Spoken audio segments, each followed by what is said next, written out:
राहुल गांधी से ईडी दफ्तर में इस वक्त पूछताछ जारी है और ये दूसरे राउंड की पूछताछ चल रही है। पहले 2.5 घंटे पूछताछ हुई और उसके बाद लंच के लिए राहुल गांधी बाहर निकले। अपनी मां जो कि सोनिया गांधी दिल्ली के गंगाराम अस्पताल में भर्ती हैं, उनसे मिलने गई और उसके बाद फिर से ये पूछताछ शुरू हो चुकी है। राहुल गांधी से पूछताछ एक बार फिर से शुरू हुई है। आइए सीधे हम आपको ईडी दफ्तर के बाहर मौजूद हमारे संवाददाता मुनीश पांडे के पास लिए चलते हैं। मुनीश, क्या हुआ इन 2.5 घंटों में, कोई जानकारी मिल पाई? राहुल गांधी जब बाहर निकले तो उनके हाव भाव से क्या प्रतीत हो रहा था? जी देखिए सईद, पहले राउंड की पूछताछ लगभग 11:30 बजे शुरू हुई थी और वो पूछताछ लगभग 2:15 बजे शुरू हुई, 2:15 बजे खत्म हुई। उसके बाद में उनको बोला गया कि अगर वो लंच करने के लिए बाहर जाना चाहते हैं तो वो जा सकते हैं, जिसके बाद में उनको 1 घंटे का लंच ब्रेक दिया गया। अभी 4 बजे से उनकी दोबारा पूछताछ शुरू हो चुकी है। कुल मिला के अधिकारियों का ये कहना है कि जो शुरुआत के 2.5-3 घंटे की पूछताछ हुई है, इसमें वो राहुल गांधी से जानना चाहते थे कि आखिरकार ऐसी क्या जरूरत थी कि कांग्रेस पार्टी ने खुद जो डोनेशन का पैसा था वो 90 करोड़ रुपए का लोन एजेएल को दिया गया था। उसके अलावा क्या जरूरत थी कि राहुल गांधी खुद यंग इंडिया कंपनी के शेयर होल्डर बन गए। इन सवालों के जवाब ईडी के अधिकारी तलाशने की कोशिश कर रहे थे और जो आरोप लगे थे उन 2000 करोड़ की प्रॉपर्टीज को लेकर, उसके बारे में भी राहुल गांधी को सवाल जवाब किया गया कि आखिरकार वो 2000 करोड़ की प्रॉपर्टी, उसके बारे में क्या जानकारी है। सूत्रों से मेरी बात हुई और उन्होंने हमें ये जानकारी दी है कि कई ऐसे सवालों के जवाब थे सवाल थे जिनके जवाब राहुल गांधी पूरी तरीके से नहीं दे पाए।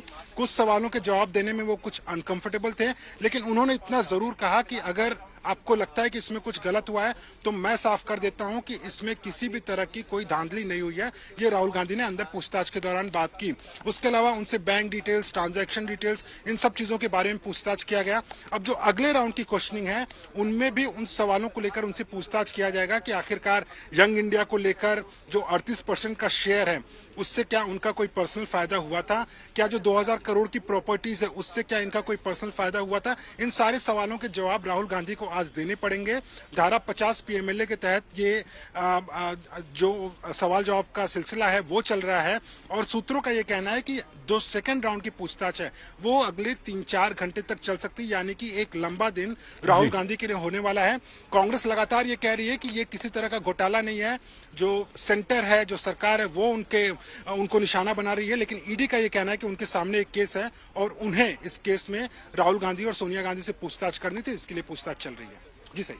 मनीष, मनी लॉन्ड्रिंग और बीजेपी नेता सुब्रमण्यम स्वामी का तो ये भी आरोप है कि 2000 करोड़ से ज्यादा की संपत्ति 50 लाख में हड़पने का प्रयास किया, जिसके लिए वो अदालत भी गए थे। हालांकि वो मामला शुरू नहीं हुआ अभी।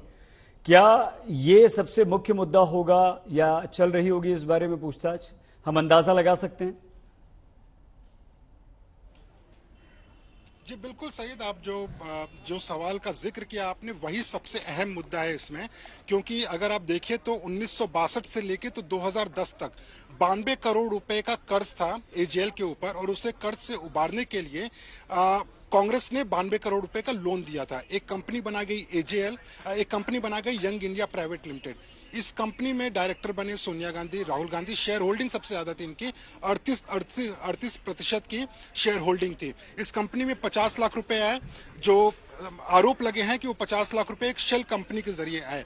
इस 50 लाख रुपए के जरिए एजेएल को अक्वायर करने की कोशिश की यंग इंडिया ने, यानी कि 92 करोड़ रुपए का जिस कंपनी के ऊपर घाटा था उसको कांग्रेस पहले वो घाटा पूरा करती है, यंग इंडिया उसे खरीदने की कोशिश करती है। लेकिन इन सब में अगर देखा जाए तो 50 लाख रुपए का निवेश करके 2000 करोड़ रुपए की अगर किसी को संपत्ति मिलती है तो ये अपने आप में बेहद अहम मुद्दा हो जाता है। इसी बारे में जांच कर रही है। लेकिन दूसरा इसमें एक अहम मसला ये भी है कि young India private limited section 25 of company act के तहत बनाया गया था, यानी कि इस कंपनी में कोई भी आदमी 1 रुपए की खरीद फरोख्त नहीं कर सकता। 2000 करोड़ की संपत्ति भले से हो लेकिन वो अपने लिए खुद इस्तेमाल नहीं कर सकता, ये कांग्रेस का दावा है। तो इन सब के बीच में जो आपने सवाल किया था कि क्या इससे लेकर पूछताछ पूछताछ होनी है, यही इसमें सबसे अहम है, क्योंकि ये मनी लॉन्ड्रिंग का एंगल ईडी देख रही है। और अगर ये साबित हो जाता है तो कहीं ना कहीं पूरे गांधी परिवार के लिए, राहुल गांधी के लिए, सोनिया गांधी के लिए मुश्किलें बढ़ जाएंगी। कई कांग्रेस के नेता भी